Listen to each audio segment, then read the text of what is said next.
Hello legal students and legal aspirants, तैयार हो अपना लीगल नॉलेज टेस्ट करने के लिए। आज के इस वीडियो में हैं कुछ interesting legal questions on Hindu law. देखते हैं कितने लोग अपना आंसर करेक्टली दे पाते हैं। और ये वीडियो हम एक्चुअली 2 हिस्सों में करेंगे। इसमें 100 क्वेश्चंस हैं, 50 हम एक वीडियो में करेंगे पार्ट 1 में, और 50 क्वेश्चंस हम अगले पार्ट में करेंगे पार्ट 2 में। और आप सब हमें जब ये पूरी वीडियो देखें, अपने आंसर्स नोट डाउन करें और फिर एंड में कमेंट में लिखें कि आपके कितने क्वेश्चंस राइट हुए। ओके, अब हम पहले क्वेश्चन से स्टार्ट करेंगे कि Hindu law is civil law, personal law, constitutional law और क्रिमिनल लॉ। अब आप लोग बताइए कि इसमें करेक्ट आंसर क्या है। इसमें करेक्ट आंसर है Hindu law is personal law, right. दूसरा क्वेश्चन है विच of the following is not modern source of Hindu law. ये जो नीचे आंसर्स क्वेश्चन ऑप्शंस दिए हैं, इनमें से कौन सा सोर्स है जो मॉडर्न हिंदू लॉ का सोर्स नहीं है। Option A is equity, justice and good conscience, option B is precedent, option C is legislation and option D is custom. तो इसमें जो right answer is custom. Custom जो है वो मॉडर्न सोर्स नहीं है, वो एंशिएंट सोर्स है, राइट। अब जो थर्ड क्वेश्चन है, Hindu marriage act 1955 is applicable to. जो हिंदू मैरिज एक्ट है 1955 का, वो किसके ऊपर एप्लीकेबल है। A Jain and B a Buddhist, both having domicile in Sikkim and working in United Kingdom. C a Sikh, D a Hindu, both having domicile in United Kingdom and working in Sri Lanka. G and H, both Hindus having domicile in Bhutan and working in United Kingdom and all the above. अब इन options में कौन लोग हैं जिनके ऊपर Hindu marriage act लगेगा। अब आप डिसाइड करिए। अब देखिए, जो हिंदू मैरिज एक्ट है वो इंडिया का लॉ है, राइट। तो ये उन्हीं लोगों पे अप्लाई होगा जो इंडिया के लोग हैं, राइट। तो right answer is A Jain and B a Buddhist having domicile in Sikkim, right. अब fourth question is Hindu marriage act 1955 is not applicable to. अब जो ये हिंदू मैरिज एक्ट 1955 है, ये किस पर एप्लीकेबल नहीं होता। ए follower of Brahmo Samaj, B a person who is Sikh by religion, C any person who is converted to Hindu religion, D a member of any scheduled tribe। अब आप बताइए इनमें से कौन सा आंसर है। देखिए, जो हिंदू मैरिज एक्ट है वो ब्रह्म समाज पे भी अप्लाई होगा, सिखों पे भी अप्लाई होता है, हिंदू पे भी अप्लाई होगा, बस ये मेंबर्स ऑफ शेड्यूल्ड ट्राइब है, इनके ऊपर अप्लाई नहीं होगा। तो राइट आंसर इज डी। अब question 5 is who is Hindu among the following. कह रहा है कि इन ऑप्शंस में से कौन हिंदू है। A legitimate child of Sikh male and Jain female, Sikh लड़का और जैन फीमेल का बच्चा। An illegitimate child of Sikh male and Jain female, an illegitimate child of Hindu male and Parsi female and who was brought up as Hindu and all above. अब बताएं इनमें से कौन हिंदू है। अब जो सिख और जैन है, इनका बच्चा भी हिंदू होगा, सिख और जैन का इलेजिटिमेट बच्चा भी हिंदू होगा, हिंदू और पारसी का जो बच्चा है वो भी हिंदू होगा। तो 10 आंसर इज 5, ये सभी हिंदू हैं। Who out of the following is not A Hindu under the Hindu marriage act. अब इसमें से हमें बताना है कि इनमें से कौन हिंदू नहीं है अंडर हिंदू मैरिज एक्ट। अब A legitimate child whose father is a Hindu and mother is a Parsi and he is brought up as family member of the latter. B an illegitimate child whose father is Sikh and mother is Buddhist, a reconverted to Buddhism, a Virashaiva of religion. अब आप इसमें से बताइए कि इसमें जो कौन सा ऑप्शन है जिसके ऊपर हिंदू मैरिज एक्ट अप्लाई नहीं होता।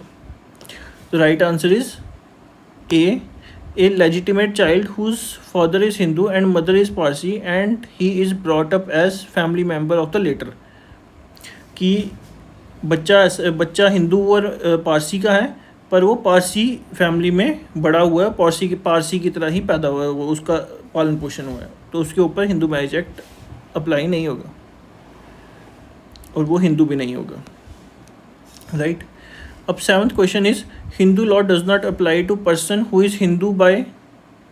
जो हिंदू लॉ है वो उस हिंदू पे अप्लाई नहीं होता जो बर्थ से हिंदू है, जो कन्वर्जन से हुआ है, जो रिकन्वर्जन से हुआ है, जो नन ऑफ द अबव है। अब इसमें जो बर्थ से हिंदू है वो तो हिंदू होगा, उसके ऊपर हिंदू लॉ अप्लाई होगा। जो कन्वर्जन से हिंदू बना है वो भी हिंदू बन गया, अब उसके ऊपर भी अप्लाई होगा। जो रिकन्वर्ट होकर वापस हिंदू में आया है उसके ऊपर भी हिंदू लॉ अप्लाई होगा। तो इनमें से इन सब के ऊपर तो अप्लाई होगा। तो answer is D, none of the above. A Hindu ceases to be Hindu by. अब जो हिंदू है वो हिंदू होना ख़त्म हो जाएगा उसका, कैसे? रिनंसिएशन से, अबैंडनमेंट से, कन्वर्जन से, या नन ऑफ दीज। अब आप बताएं इसका आंसर क्या है। Answer is C, conversion.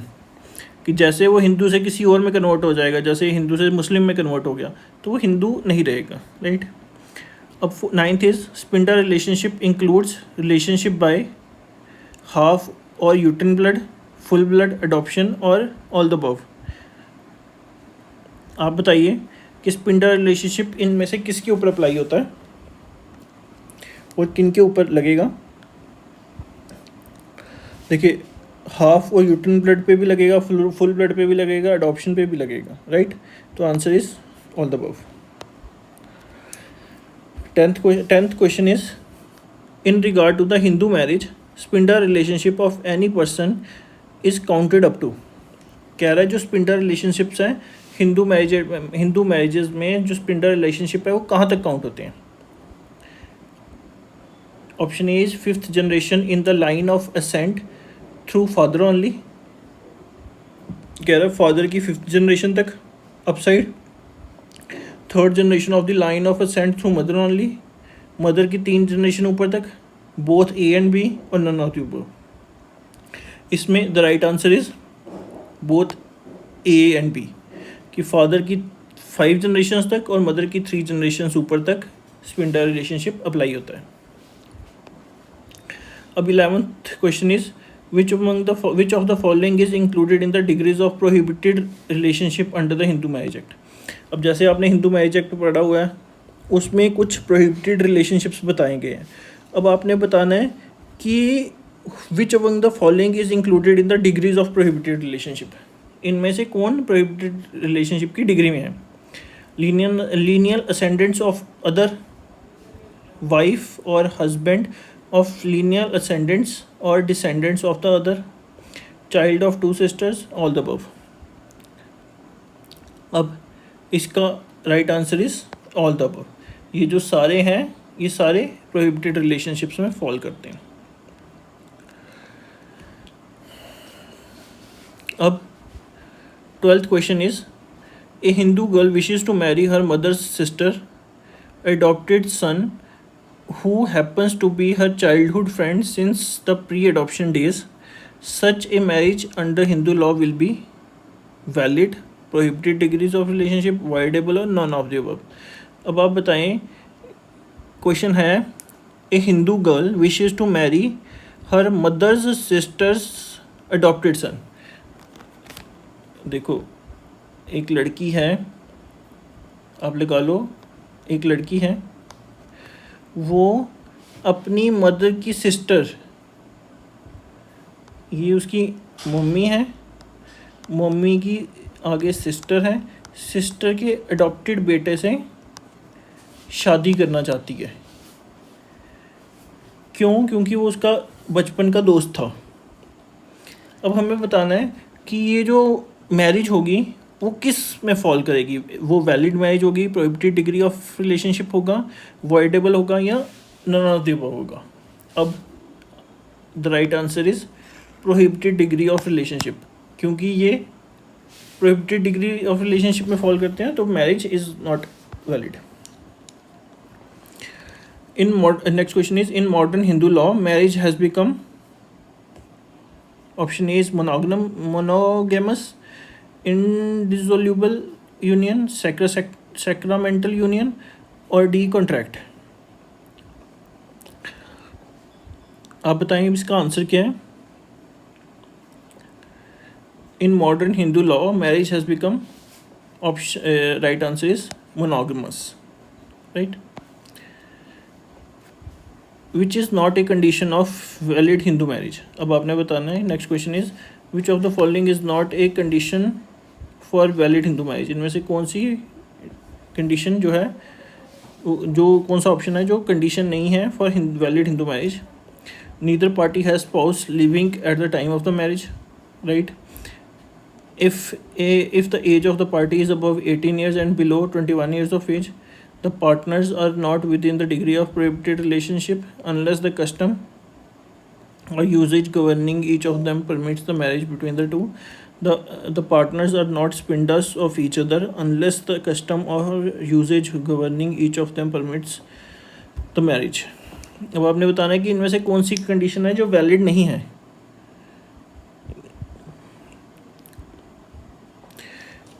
इसमें राइट आंसर इज 18 साल से ऊपर होनी चाहिए, पर बिलो 21 ईयर्स का कोई ऑप्शन नहीं है, तो ये गलत आंसर है. मतलब this is right answer, but valid marriage के लिए ये कोई कंडीशन नहीं है. 15th question is, a Hindu husband converting to Islam and marrying again with a guilty of bigamy, it is held in which of the following case. कह रहा है एक हिंदू हस्बैंड जो इस्लाम में कन्वर्ट हो गया था and marrying again with guilty and marrying again will be guilty of bigamy. कह रहा है जो एक हिंदू हस्बैंड था उसने इस्लाम कबूल कर लिया सिर्फ शादी करने के लिए, तो ये किस केस में डिसाइड हुआ था? A Baburao versus state of Maharashtra, B doctor A N Mukherjee versus state, C Sarla Mudgal versus state of versus Union of India, and D P V Venkataraman versus state. इसमें the right answer is Sarla Mudgal versus Union of India. 16th question is, Hindu Marriage Act 1955 does not prescribe the ceremonies requisite for solemnization of marriage but leaves it to the parties to choose a form of ceremonial marriage which is in accordance with any custom or usage applicable to either party. B option is does not prescribe the ceremonies requisite nor leave it to the parties. C does prescribe the ceremonies and does not leave it to the parties to choose. D does prescribe the ceremonies and at the same time leaves it to the parties to choose. अब इसमें the right answer is A. The Hindu Marriage Act does not prescribe the ceremonies. उसमें कोई ceremonies prescribe नहीं गई हैं requisite for solemnization of marriage, but leaves it to the parties to choose the form of ceremonial marriage which is in accordance with any custom or usage. कि Hindu marriage act नहीं बताता कि आप किस तरह से शादी करो या आपके कस्टम्स कैसे रहने चाहिए, वो जिस तरह से आपके चलते हैं वो वैसे ही चलते आए और आप लोग डिसाइड कर सकते हो, राइट. और 17th question is, non registration of marriage under section 8 of Hindu marriage act invalidates the marriage and calls for the imposition of penalty, does not invalidate the marriage but calls for the imposition of penalty, neither invalidates nor calls the imposition of penalty and makes the marriage voidable. इसमें the right answer is does not invalidate the marriage but calls for the imposition of penalty. कि अगर आप अपनी marriage register नहीं कराते हो तो marriage तो ख़त्म नहीं होगी पर आपके ऊपर फाइन लगेगा, पेनल्टी लगेगी. 18th question is, restitution of conjugal rights can be claimed when there is withdrawal from the society of other with an excuse when there is withdrawal from the society of other without any reasonable excuse, when there is withdrawal from the society of the other without any absolute cause, या B और सी। अब बताएं इसमें से right option क्या है कि restitution of conjugal rights कब क्लेम किए जा सकते हैं। तो answer is B, when there is withdrawal from the society of other without any reasonable cause. कि मतलब जब एक पार्टनर दूसरे पार्टनर की कंपनी से उसने विड्रॉल कर लिया है, और उसने एक पार्टनर दूसरे पार्टनर को छोड़ के चला गया है और कोई रीजनेबल कॉज भी नहीं दिया। 19th question is T Sarita versus Venkata Subhash is a case relating to partition of property, conjugal rights, inheritance and none of the above। अब इसमें right answer is conjugal rights। जो टी सरिता और वेंकट सुभाष का केस है वो conjugal rights से related. Which of the following is not a ground of judicial separation under the section 10 of the Hindu Marriage Act। अब इनमें से कौन सी ग्राउंड है जो वैलिड ग्राउंड नहीं है for judicial separation of under section 10 of Hindu marriage act. आप बताएं। Option A is adultery, B cruelty, 3 leprosy, 4th missing for less than 7 years।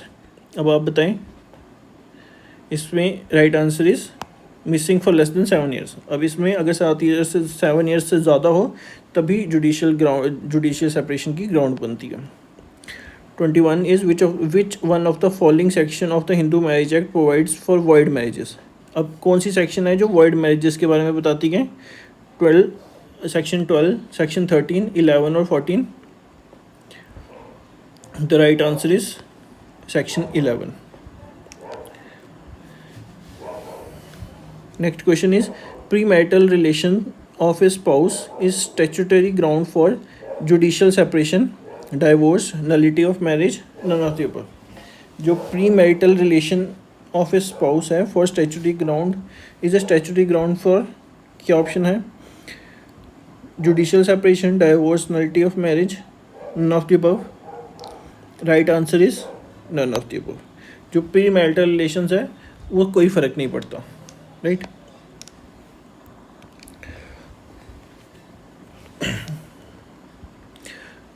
Which of the following sections of the Hindu Marriage Act was challenged in the case of Lakshmi Amal versus Ramaswami Naikar.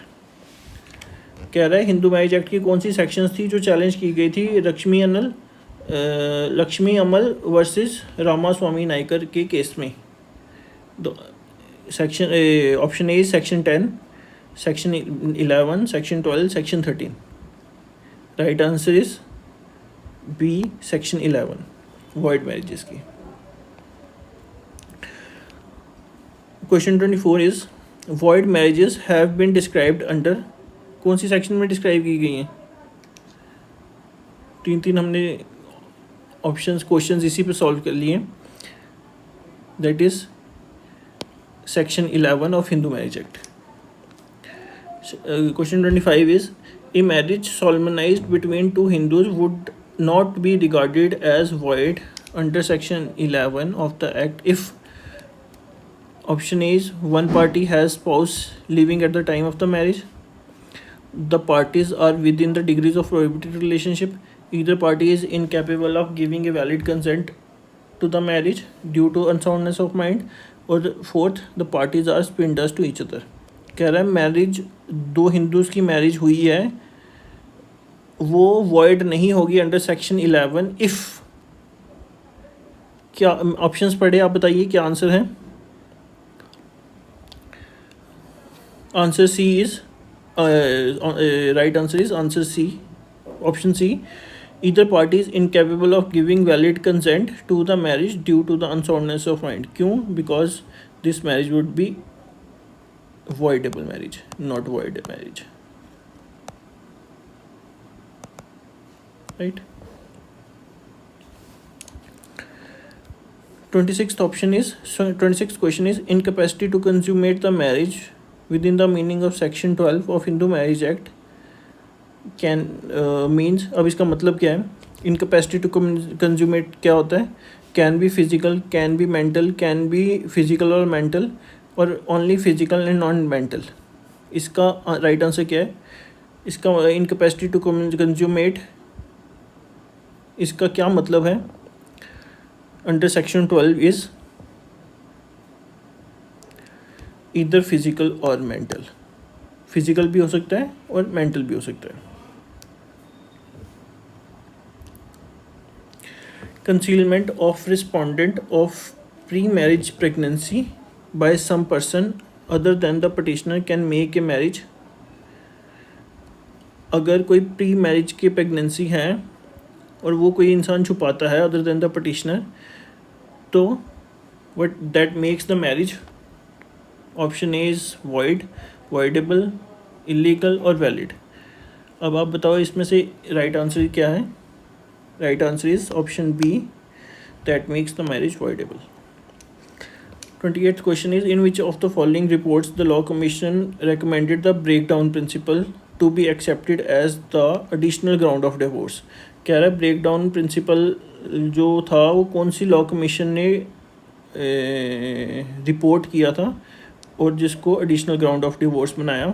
Option A 70th report, 72nd report, 71st report और none of the above.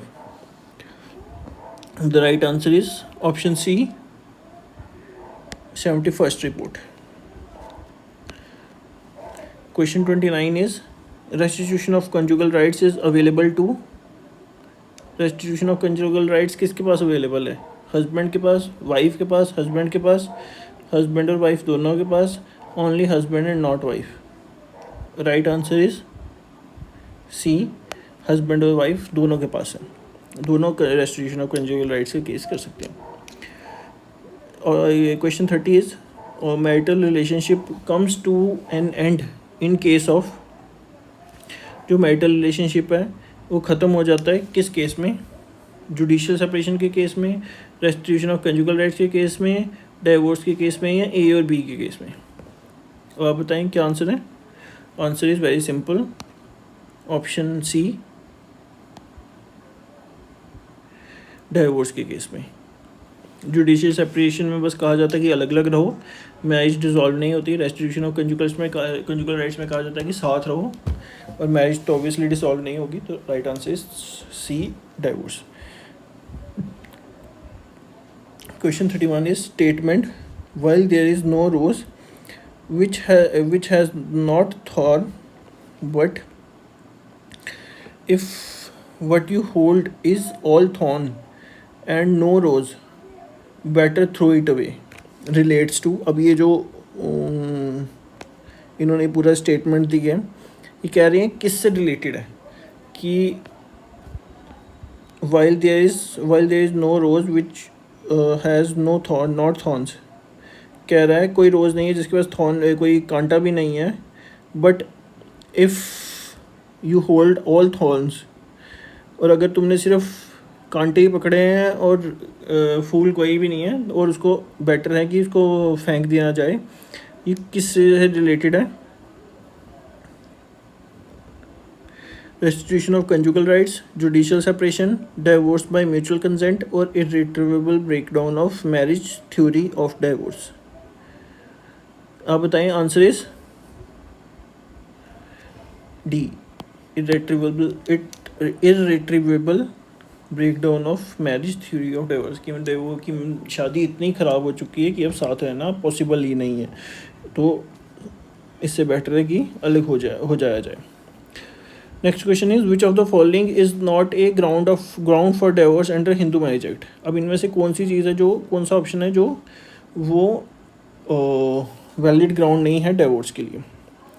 Respondent suffering from virulent and incurable form of leprosy, B respondent A Hindu converting to Buddhism, C respondent suffering from venereal, D respondent convicted for sodomy. अब बताएं, right answer is option B, Hindu वो convert हो चुके हैं Buddhism में, और Buddhism के ऊपर हिंदू मैरिज एक्ट नहीं लगता, इसीलिए that becomes the ground for divorce. अब question 33 is insanity is a ground for. अब जो इंसेनिटी है वो किस चीज़ की ग्राउंड है? Option A is getting the marriage annulled as voidable, कि शादी को वॉइडेबल डिक्लेयर कर दिया जाए। और second judicial separation, divorce, all the above. अब इसमें the right answer is all the above. ये इंसेनिटी जो है इन सबकी ग्राउंड है। Consent theory of divorce was introduced in the Hindu marriage act 1955 in the year. कह रहे जो कंसेंट थ्योरी है वो हिंदू मैरिज एक्ट में कब अडॉप्ट की गई? 1956 में, 1961 में, 1976 में या 1979 में? The right answer is option C, 1976 में। Next question, under Hindu law children of void and voidable marriages are legitimate under which section of the Hindu marriage act? कह रहा है जो अंडर हिंदू लॉ चिल्ड्रन जो void और voidable marriages के बच्चे पैदा होंगे उनको लेजिटिमेट कहा जाएगा। तो ये किस सेक्शन में लिखे हैं? सेक्शन 5, सेक्शन 16, सेक्शन 11 और 17। किसके बीच में कहाँ लिखा है? सेक्शन 16 के बीच में। Right answer is option B. Next question is section 16 of Hindu marriage act does not confer the status of legitimacy to child born. अब इनमें से किसको वो वैलिड लेजिटिमेसी का टाइटल नहीं देता? कह रहा है जो वैलिड मैरिज से बच्चे पैदा हुए हैं उसको लेजिटिमेसी का स्टेटस देता है, राइट देता है। वॉइडेबल मैरिज से हुआ है उसको भी लेजिटिमेसी का स्टेटस देता है। जो वॉइड मैरिज के थ्रू हुए हैं उसको भी लेजिटिमेसी का स्टेटस देता है, बट जो विदाउट मैरिज हुए हैं उनको लेजिटिमेसी का स्टेटस नहीं देता है, राइट। तो option D is right answer. Next question is can suit lie in civil court for obtaining the decree for annulment of Hindu marriage after the death of the spouse. कह रहे कि क्या civil suit किया जा सकता है for annulment of marriage after the death of spouse, कि अगर आपका पति मर गया तो क्या सिविल केस किया जा सकता है कि मैरिज को डिसॉल्व किया जाए, ख़त्म किया जाए? Question option is A, option A is no suit will not lie, yes option B is yes suit will lie, C depends, D none of the above. The right answer is no suit will lie. जब पति मर गया उसके बाद क्या कौन सी suit करनी है आपने, किसके ऊपर करनी है? Next question is under Hindu marriage act the right of permanent alimony is available. Permanent alimony किसको मिलती है? पति को मिलती है, पत्नी को मिलती है, पति पत्नी दोनों को मिलती है, या डिपेंडेंट को मिलती है? अब इसमें राइट आंसर इज़ किसको मिलती है? हस्बैंड और वाइफ दोनों को मिल सकती है एलिमनी। हम लोग जनरली समझते हैं कि सिर्फ वाइफ को मिलती है, बट हस्बैंड वाइफ दोनों को मिल सकती हैं। Next question is as general rule a petition for dissolution of Hindu marriage can not be presented within the marriage of within dash years of marriage. कह रहा है एक जनरल रूल है कि हिंदू मैरिज एक्ट में dissolution of Hindu marriage act की शादी होने के कितने साल के अंदर डाइवोर्स की पटिशन नहीं फाइल कर सकते? That answer is option B, 1 साल। अगर शादी को 1 साल नहीं हुआ अभी तो आप कोई भी डिसोल्यूशन ऑफ मैरिज की पटिशन नहीं फाइल कर सकते। Next question is interim maintenance claimed by husband wife during pendency of matrimonial proceedings is called. अब जब कोई केस चल रहा है और उस केस के दौरान हस्बैंड या वाइफ मेंटेनेंस क्लेम करने की एप्लीकेशन लगाते हैं और वो मेंटेनेंस एक्सेप्ट हो जाती है तो उसको क्या कहा जाएगा? Maintenance pendente lite, alimony pendente lite, receivings, none of the above. अब इसमें क्या कहा जाएगा? The right answer is maintenance पेंडिलाइट।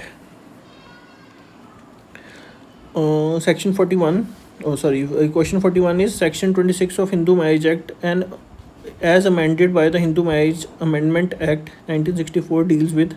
अब जो सेक्शन 26 है ऑफ हिंदू मैरिज एक्ट वो किससे डील करती है? Custody of children, disposal property, maintenance pendente lite या परमानेंट एलिमनी. तो किससे डील करती है? Right answer is option A, custody of children. Next question is under which section of Hindu marriage act provisions have been made for the permanent alimony of maintenance. कह रहा है permanent alimony और maintenance की provisions किस section के under दी गई हैं? सेक्शन 24, सेक्शन 26, सेक्शन 25 या सेक्शन 27. अब the right answer is section 25. Right.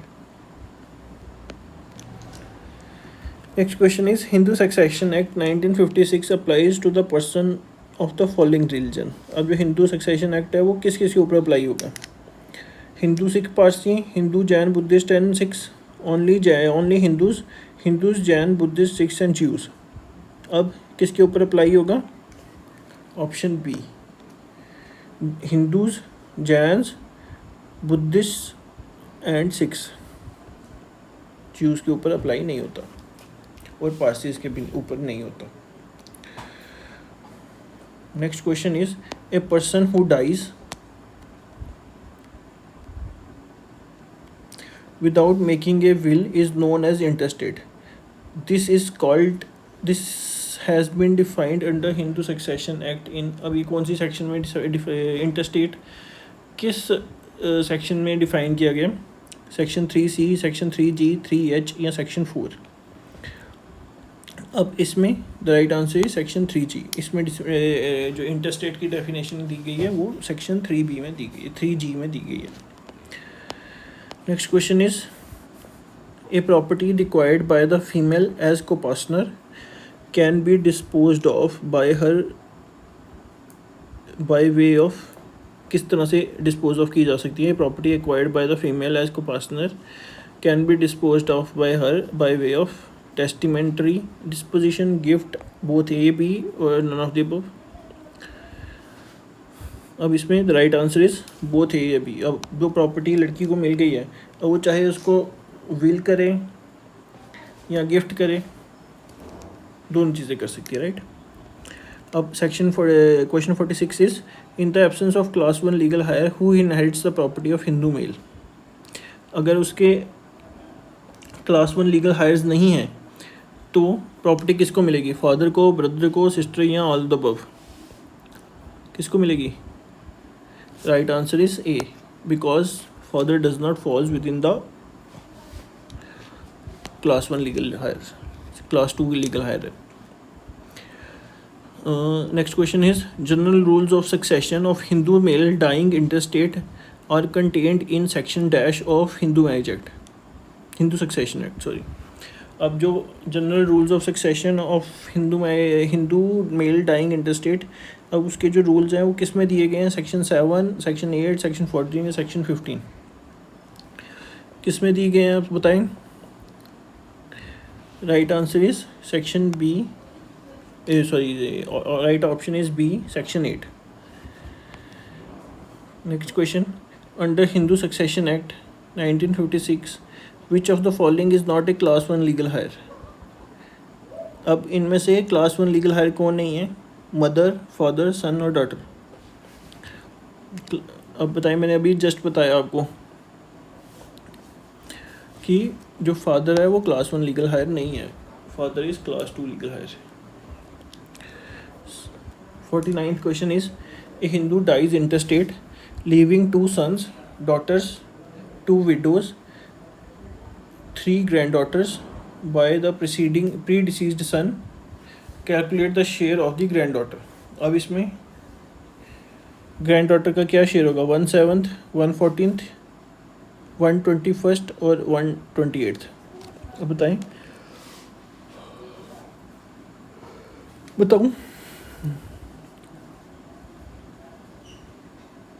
2 बेटे हैं, 3 बेटियां हैं, 3 विडोज़ हैं, 3 ग्रैंड डॉटर्स हैं और ग्रैंड डॉटर्स का क्या शेयर होगा? शेयर इज़ 1/21, 21वां शेयर होगा, 1/21।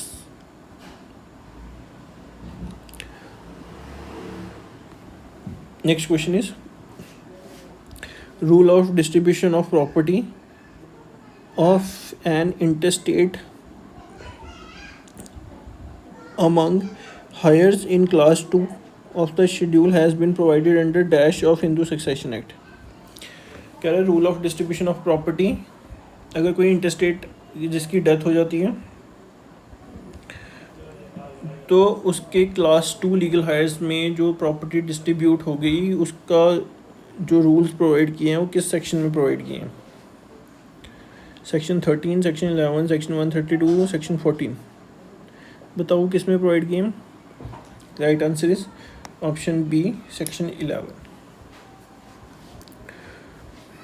तो वीडियो का ये पार्ट हम इधर ही एंड करते हैं। जो इसके आगे के क्वेश्चंस हैं वो हम अगली वीडियो में कवर करेंगे।